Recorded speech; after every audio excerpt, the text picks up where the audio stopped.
오늘 여러분에게 이 아저씨를 한 번 더 세우도록 하겠습니다. 여러분이 일하고 계시는 포도원에 어느 날 방문을 했는데 그 책임자 되는 사장님이 아름다운 미담을 꺼내시길래 제가 우리 신자들과 같이 공유하고 싶다 그랬더니 제 전자우편함에 이 은혜로운 사연을 다시 보내왔습니다. 천하가 잘 아는 어느 유명 가수가 한참 바쁠 때 한 요양병원 원장님에게서 한 통의 전화가 이 가수의 매니저에게 걸려왔습니다. 여러분이 이 인형을 보실 때 그 사람이 바로 이 가수련이 생각해도 좋고 또 매니저로 생각해도 좋겠습니다.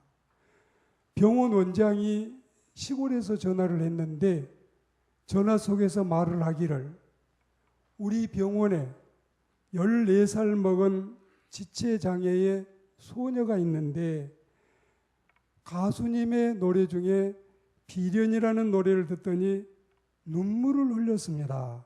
그러면서 입원한 지 8년 만에 아마 그러니까 이 14세 소녀가 이 10살도 되지 않아서 입원을 해가지고 8년 만에 처음으로 감정을 나타내 보이는 것이라고 이야기했습니다.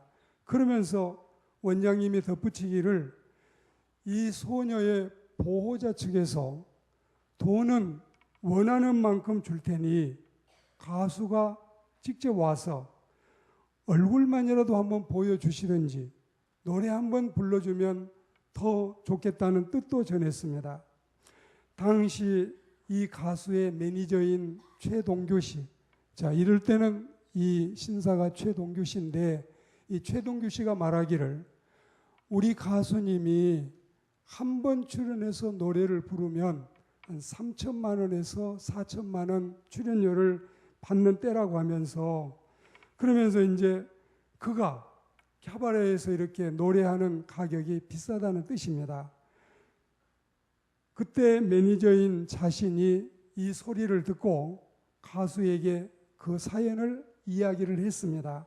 그러니까 이 가수가 피고 있던 담배를 툭 끄더니 병원으로 출발하자 이렇게 하는 겁니다. 그때 이제 그날 약속이 4군데가 되어 있었는데 낮게 받으면 3천이고 조금 높이 받으면 4천이면 한 1억 이상 되는 출연료에 대해서 포기를 할 뿐만이 아니라 배상까지 해야 되는 거예요. 배상을. 그런 입장인데 출발하자. 배상을 이제 감수하고 시골 병원으로 출발을 하게 됐다고 합니다. 그리고 병원에 도착하니까 병원 사람들이 놀랄 것은 말할 나위가 없지요. 유명 가수는 도착하자마자 사연의 주인공인 소녀를 찾게 됐고 아무 표정도 없이 멍하니 누워있는 소녀를 보자니 참으로 애정이 가지 않을 수 없었습니다. 그런데 기적은 이때부터 시작이 됐습니다. 가수가 소녀의 손을 잡고 자신의 노래인 비련을 부르자 소녀가 눈물을 흘리면서 울게 된 것입니다. 그리고 소녀의 어머니도 부모도 같이 울게 됐습니다. 노래를 마치고 가수가 병상에 누워있는 소녀를 껴안아주고 직접 자신이 사인한 비련이 들어있는 CD를 선물을 하고 차에 올라타는데 따라오던 이 소녀의 어머니가 돈은 너대로 보내면 되느냐고 계좌번호를 묻는 거겠지요. 가격은 얼마 보내면 되겠느냐고 이렇게 물었습니다. 그러자 이 말을 들은 가수는 말하기를 오늘 따님이 흘린 눈물이 제가 평생 벌었던 돈보다 더 비쌉니다. 이런 감동 언어를 남기고 병원을 떠났습니다. 그렇습니다. 세상에 돈보다 귀한 것은 얼마든지 많이 있습니다. 이런 선행의 가수가 바로 가왕이라고 불리우는 조용필 가수인데 저는 비련이라는 노래를 한 번도 듣지 못했는데 이 메시지를 준비하면서 비련이라는 노래를 찾아서 처음 듣게 됐습니다. 이뿐만이 아니라 이런 감동적인 미담은 우리의 세상을 기쁘게 하고 아름답게 하고 우리가 사는 세상을 하염없이 밝고 빛나게 하는 것입니다. 그래서 오늘은 돈 이야기보다 선행과 사랑에 대한 메시지를 전하고 싶은 심정의 날입니다. 원래부터 하나님의 계명은 간단 명료했습니다. 하지 말라는 365가지도 사랑을 위해서 제재를 하는 것이었고 하라는 248계명도 더 많이 사랑하라는 이런 여러분 권유했던 말씀을 우리가 기억해야 되겠습니다. 10계명이 뭐겠어요? 앞에 있는 4계명, 뒤에 있는 6계명, 4개는 하나님 사랑하라는 건데 6개는 사람 사랑하라는 건데 예수님은 지상에 오셔가지고 내가 새 계명을 가져왔다. 이제는 새 계명을 너희에게 전한다. 그러면서 하시는 주님의 메시지도 역시 새 계명이 뭘까? 우리 모두가 기대하고 고대하고 바라던 예수님의 입술에서 나오는 메시지는 너희도 서로 사랑하라. 내가 너희를 사랑한 것처럼 너희도 서로 사랑하라. 오늘 본문의 말씀을 주님은 우리에게 주신 것입니다. 그리스도인 여러분, 내 계명은 곧 내가 너희를 사랑한 것 같이 너희도 서로 사랑하라는 이 말씀이 아니고 무엇이겠습니까? 여러분이 예배당에 다니신 지가 1년이 됐든 15년이 됐든 30년이 됐든 60년이 됐든 중요한 것은 성경 구절을 많이 외우는 게 중요한 게 아니라 찬송가를 곡조에 맞춰 잘 부르는 게 중요한 게 아니라 얼마만큼 사랑하고 있는가, 얼마만큼 그리스도를 닮아가고 있는가. 예배하는 이 시간에, 말씀 듣는 이 시간에 여러분이 딴점 피고 여러분의 마음이 떠 있으면 그게 무슨 예배가 되겠어요? 주님이 뭘 원하시고 뭘 바라실까요?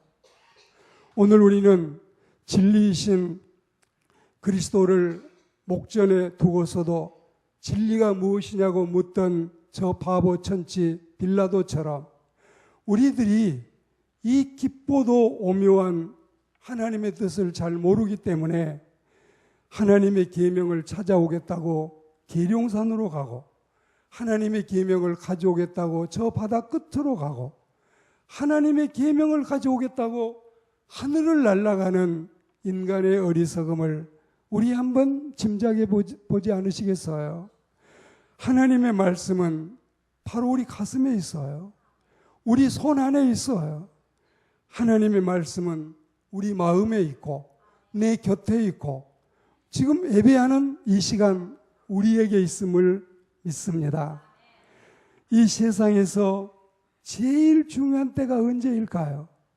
이거는 지나간 과거가 아니고 다가올 미래가 아니라 지금 이 순간, 지금 이 시간이 중요하고 이 세상에서 제일 중요한 사람은 누구일까요? 부모님 중요해요. 자식들 중요해요. 애인도 중요하고 친구도 중요해요. 그런데 그분들이 옆에 있으면 더 좋지만 혹시 떨어져 있더라도 여러분 옆에 앉아 계신 그분이 가장 중요한 인물, 정말 국어 사전에 나오고 세계 인명 사전에 나와야 될 중요한 분은 여러분 옆에 있는 지금 그 자리에 같이 앉아 계신 그분임을 믿습니다. 그리고 여러분, 이 선교사를 미셔널이라고 하는데 우리가 이제 요즘 미션 하면 대부분 젊은 사람들이 다 통하죠. 미션이 이제 자기의 어떤 사명 또 자기 책임, 자기가 해야 될 그런 일들을 이야기하는데 우리가 이 세상에 나와서 여러분 일이니 업무니 과제니 선행이니 행동이니 우리가 할 수 있는 일 중에 가장 중요한 게 뭘까요? 그게 바로 사랑이에요. 이걸 이제 톨스토이식으로 엮어볼까요? 이 세상에서 가장 중요한 일은 지금 내 옆에 있는 이분을 사랑하는 거다. 아멘. 이게 진짜 알짜배기예요. 이걸 떠나면 맹탕인 거예요. 그러니까 뭐 나중에 누구 가서 사랑하겠다, 헛소리 하는 거 아니에요, 여러분. 지금 이 시간에 내 옆에 있는 이분을 사랑하는 거, 이게 하나님의 은총임을 믿습니다. 우리 주님이 말씀하시기를 내가 너희를 사랑했지 않느냐, 이처럼 너희도 서로 사랑해야 되는 것이다. 세상이 이걸 볼 때 너희가 내 제자임을 알게 된다고 말씀했습니다. 자, 그리고 말이지요. 사람이 친구를 위해서, 사람이 가족을 위해서, 사람이 심지어는 원수를 위해서 자기 목숨을 버릴 수만 있다면 이보다 더한 사랑이 어디에 있을까요? 이게 바로 사랑이고, 이게 바로 선행이고, 그리고 이게 바로 최고 지선의 순애보가 아니고 무엇이겠습니까? 이광수는, 춘우는 순애보를 썼는데 진정한 순애보는 하나님을 섬기는 아가페 사랑에 있음을 믿습니다. 우리가 이렇게 하고 살아야 예수님의 제자가 될 수 있고, 예수님의 친구가 될 수 있고, 그리고 예수님의 가족이 될 수 있는 것입니다. 예수님이 이 세상 가운데 왜 사람으로 오셨을까요? 예수님이 왜 나무에 매달려 죽으셨을까요? 너무 우리를 사랑하신 나머지 우리를 사랑하시기 때문에 그 일이 이루어지지 않았겠습니까? 예수님은 지방 비포장도로 한 번 방문한 것으로 끝나시는 분이 아니십니다. 예수님은 자기의 노래 한 곡 라이브 공연으로 부르고 나서 끝나신 게 아니십니다. 예수님은 어떤 계약을 파기하고 배상을 1억 이상 해야 될 그걸로 끝나는 게 아닙니다. 예수님은 당신이 정말로 이 출연료 가수가 한번 받을 거 그냥 불러주는 이걸로 끝나는 분이 아니시라는 뜻입니다. 사람이 친구를 위하여 자기 목숨을 버리는 숭고한 사랑, 아니 우리가 언제라고 감히 예수님의 친구가 되기라도 했었습니까? 아니지요. 우리는 예수님의 원수였어요. 우리는 예수님을 나무에 매달아 못 박은 죄인들이었어요. 그럼에도 불구하고 예수님께서는 우리를 위해서 당신의 몸을 다 내놓으신 이 엄청난 사랑을 내 마음에 절절히 깨닫는 감동이 되는 은혜로운 시간이 되기를 권면합니다. 로마서 5장 7절과 8절 말씀을 여러분에게 다시 상기시킵니다. 의인을 위하여 죽는 자가 쉽지 않고 선인을 위하여 용감히 죽는 자가 혹 있거니와, 우리가 아직 죄인 되었을 때에 그리스도께서 우리를 위해 죽으심으로 하나님께서 우리에게 대한 자기의 사랑을 확증하셨느니라. 자기의 사랑을. 우리가 선인이 아니었어요. 의인이 아니었어요. 죄인이었었어요. 우리는 너무 하나님 앞에 반역을 일으키고 역모를 꾀했음에도 불구하고 주님이 이렇게 우리를 사랑하셨습니다. 그리고 로마서 5장 7절 8절 지나서 9절에 가보시면 예수님의 피로 의롭다 하심을 받고 진노하심에서 구원을 우리가 받습니다. 그리고 10절에 가시면 우리가 원수였는데 예수님의 십자가로 하나님하고 가족이 됐습니다. 11절에 가시면 이제는 화목자 예수 그리스도로 말미암아 하나님 안에서 실학까지 누리게 되는 이 은총을 우리가 얻게 됐습니다. 그리고 예수님은 인간이 행할 수 있는 최고 지선의 사랑을 말씀하신 후에 너희는 네가 명하는 그대로 행하면 곧 나의 친구라. 우리는 종만 돼도 너무 감사하겠는데 이제 주님이 우리를 친구로 삼으신다니, 이거 여러분 너무 우리는 황송하고 뭘로 표현할 길이 없겠습니다. 예수님의 사랑은 악인과 죄인과 원수를 위해서 자기 목숨을 버리신 희생적인 사랑, 무조건적인 사랑, 그리고 아가페적인 사랑을 우리에게 허락하셨습니다. 그리고 이제는 주님이 말씀하시기를 서로에게, 이 서로에게는 헬라어에 보면은 알렐루스인데, 알렐루스, 서로에게, 주님에게 받은 사랑을 서로 나누고 공유할 수 있는 이 알렐루스를 실천해 나가는 우리 모두가 되기를 주의 이름으로 권면합니다. 예수님의 사랑의 설교를 사도 요한은 누구보다도 잘 이해를 했습니다. 그런 연유로 인해서 사도 요한은 요한 일서 속에 사랑이라는 단어를 50차례 이상 계속해서 사랑을 말했습니다.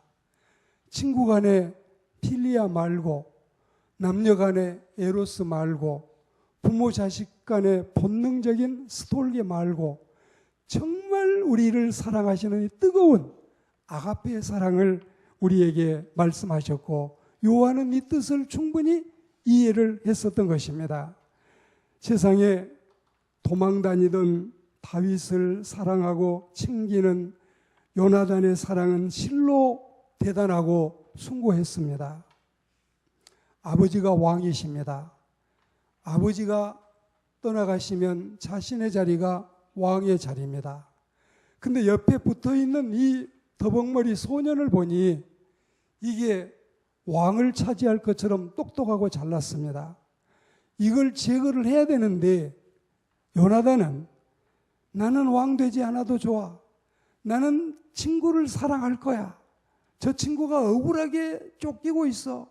위협을 받고 있어. 죽음에 내몰리고 있어.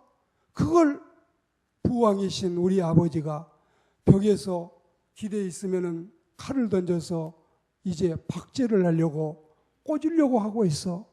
나는 저 친구를 사랑해야 돼. 그러면서 요나단은 그 친구를 위해서 자신의 목을 내놓기도 했습니다. 여러분이 사시노라면 사자성어를 들을 때가 있지요. 관포지교라고 하는 사자성어가 있어요. 이 관포지교는 어떻게 나왔을까요? 어떻게 해서 이 단어가 생기게 됐을까요? 이 단어의 내용을 보면은 관중이라고 하는 친구가 있고 포수기라고 하는 친구가 있는데, 관중이와 포수기가 다윗과 요나단처럼 너무너무 사랑하는 거예요. 그리고 이 관중이가 생명의 위협을 느끼고 어떤 이 임금님에게 미움을 받아서 죽음을 당할 그 때에도 포수가가 포숙아이기도 하고 포숙이라는 두 단어를 쓰기도 하는데, 이 포숙이가 관중이를 살려내고 나중에는 명재상이 되지만 두 사람의 너무 우정어린 이 모습을 표현하기 위해서 사람들은 관포지교라는 사자성어를 만들어낸 것입니다. 다윗과 요나단, 관중과 포수가의 관포지교가 우리 믿는 그리스도인들 속에서 끊임없이 생성되는 역사가 있기를 권면합니다. 요나단이 죽음을 무릅쓰고 다윗을 생명같이 사랑했고, 포숙이 죽음을 무릅쓰고 관중을 자기처럼 사랑했듯이 우리도 예수님의 제자라면 이와 같이 서로 사랑할 수 있는 그리스도인들이 되어야 되겠습니다. 갈렙과 여호수아가 그러했습니다.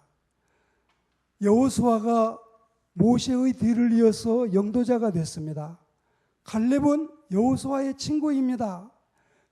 자기가 차지할 수도 있는 자리인데 저 녀석이 차지했어요. 그런데 끝까지 그는 섬겼습니다. 그리고 존중하고 아꼈습니다. 우리 예수님의 말씀에 선지자가 자기 고향에서 환영받는 일이 없다 했습니다. 여러분이 세상을 사노라면 어떤 일이 접목이 됐을 때 좋은 해석이 되면 좋겠어요. 제 동역자 가운데 애로사항을 말하는 얘기를 들어보니까 전 권사님과 이 집사님이라고 하는 두 분이 너무너무 목회를 힘들게 하고 괴롭힌대요. 항상 그 두 자매 때문에 마음이 아프대요. 사고도 늘 치고. 그런데 들어보니까 전 권사도 이 집사도 목사님의 딸인 거예요. 다른 목사님의. 그러면 이분이 말이죠. 이분들이 우리 아버지가 목회를 하셨으니까 정말 나는 아버지를 돕는 심정으로 주의 종의 협력자가 되겠다면 얼마나 좋을까요? 근데 반대에 우리 아빠도 목사인데 뭐, 우리 오빠도 목사인데 뭐, 우리 동생도 목사인데 뭐, 목사가 별일이야, 별거야, 이런 식으로 해석이 되면은 신앙생활이 여러분 건강하지 않는 거예요. 우리는 이 전권사나 이집사 같은 이런 식으로 성경을 해석하는 것이 아니라, 생활을 이런 식으로 적용하는 것이 아니라 정말 하나님께서 우리에게 주신 이 엄청난 사랑에 대해서 감사하고 즐거이 헌신하는 하나님의 백성들이 되기를 권면합니다. 이 지상에 주님이 우리를 위하여 죽으신 십자가의 사랑, 아가페의 사랑보다 더 큰 사랑은 없습니다. 자녀를 둘이나 죽인 원수를 사랑했던 리빙스톤, 활석, 산돌. 이 활석이나 산돌이나 리빙스톤은 손양원 목사님의 호인데, 이 리빙스톤은 살아있는 돌이라는 뜻이에요. 그리고 활석도 살아있는 돌이라는 뜻이에요. 산돌, 그분은 자기 아들을 둘이나 죽인 원수를 데려다가 아들로 삼아서 그 사랑을 우리에게 보여주지 않았겠습니까? 1000번을 불러도 내 눈에는 눈물이 멈추지 않음은 십자가 그 사랑, 그 사랑, 그 사랑, 날 위해 죽으신 주님의 그 사랑, 크고도 크도다 십자가 그 사랑, 이 사랑 받은 나 뭘로 갚으랴? 위대한 그 사랑, 죄인된 우리를, 원수된 우리를 구하신 그 사랑. 그렇습니다. 다 갚을 수는 없지만 얼마만이라도 이 사랑을 갚고 사지 않으시겠습니까? 이 세상은 우리의 사랑 때문에 하염없이 밝고 빛난 것입니다. 이 세상은 우리의 미움 때문에 살기 힘든 각박한 사막이 되는 것입니다. 조용필이나 요나단이나 포숙이나 손양원이나 갈렙이나 이 지상에는 우리가 본받고 따라야 될 사람이 교회 안에도 성경 안에도 세상 안에도 수없이 많답니다. 이 사랑의 사도들이 되보지 않으시겠습니까? 오늘 여러분 주보에 보시면 살며 사랑하며 시가 있는데, 이 시를 같이 한번 낭송하고 메시지를 마치겠습니다. 다 같이 한번 하겠습니다. 시작. 형제가 나를 모함하면 용서할지라도 내가 형제를 모함하지는 않으리라. 형제가 나를 해치려 하면 용서할지라도 내가 형제를 해치려 하지는 않으리라. 나는 형제의 실수를 용서할지라도 형제가 나 때문에 실족해 하지는 않으리라. 나는 형제 때문에 손해볼지라도 형제가 나 때문에 손해보게 하지는 않으리라. 형제 때문에 내가 고통을 당할지라도 나 때문에 형제가 고통당하게 하지는 않으리라. 형제 때문에 내가 울게 될지라도 나 때문에 형제가 울게 하지는 않으리라. 나는 형제에게 베풀지언정 내가 형제에게 요구하지는 않으리라. 나는 형제를 위하여 도움이 될지언정 내가 형제에게 짐이 되지는 않으리라. 나는 형제를 위하여 죽을지언정 형제가 나 때문에 죽게 하지는 않으리라. 나는 형제를 사랑하고 또 사랑하되 결코 형제를 미워하지는 않으리라. 아멘.